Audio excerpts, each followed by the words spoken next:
The Torah is holy and divine, but it's also relevant and timely. And there's a beautiful example in this week's Parsha, Lech Lecha. This learning will be in the merit of my beautiful grandmother, Stella Esther Bat Shaul, who passed away last week.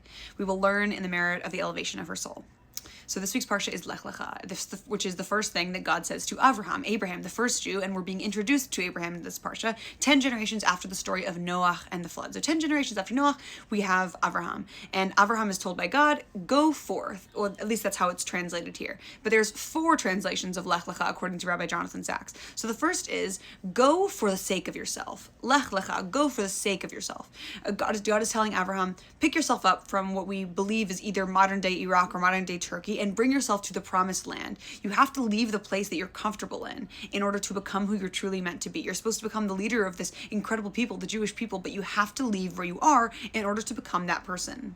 The second interpretation is go with yourself, bring yourself elsewhere. Testify to the fact that God is not just in modern day Iraq or Turkey, but that God is everywhere. And that, in fact, the influence that you will spread by being in more than one place in the way that God is an omniscient God that is everywhere, you can do as well. But you have to remove yourself from what is comfortable to spread that knowledge. The third interpretation is go into yourself. So go to yourself. And the example that Rabbi Sachs gives is this Hasidic folktale about Rabbi Zusha.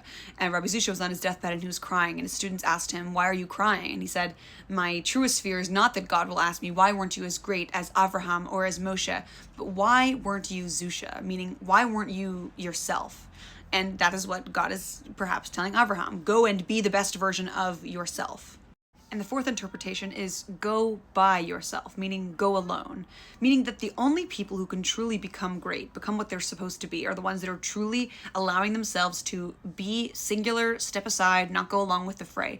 And as Rabbi Sachs says, those who live by the laws of history are subject to the laws of history, meaning you can only be truly exceptional if you do not see your own limitations, that you are willing to stand alone and do what is important. I think the message of the first Jew, Avraham, being this person who could truly stand alone and stand aside in all of these different Lech Lecha ways, I think are so beautiful. And that Avraham had this trust in God, that God said, I will make you a great nation, I will make you a better person than you are now. And Avraham listened. And I think it can be encouraging that, to think about Avraham as a real person who had to leave everything he ever knew in the promise of something greater in the future. And I think oftentimes we do have to do that. We have to leave behind something that's comfortable now for the scary future.